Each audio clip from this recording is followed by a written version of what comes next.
Welcome to the Startup Funding Espresso. I'm Hall T. Martin, where we talk about how to raise funding and invest in startups and the time it takes to drink an espresso.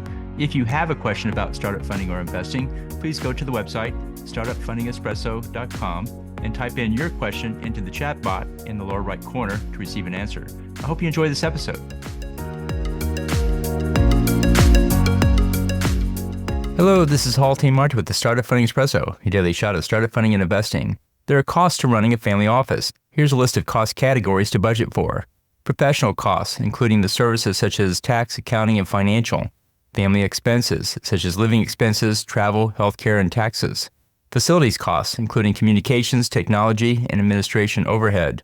And financial costs, including advisory management fees, research, and reporting. Here are other factors to consider as well in estimating the cost. Complexity of portfolio. The greater the number and variety of investments, the greater the cost to manage.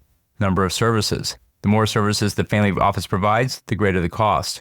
Number of tax jurisdictions. The more jurisdictions, the higher the cost. And number of legal entities. The greater number of legal entities, the higher the cost. A rule of thumb is that the cost of investments in family office costs should be no more than 1 to 2% of the family office assets. Check your family office to see how the costs compare to the assets. Thank you for joining us for the Startup Funding Espresso, where we help startups and investors connect for funding. Let's go start listening to today. Hall T. Martin is the director of Investor Connect, which is a 501c3 nonprofit dedicated to the education of investors for early-stage funding.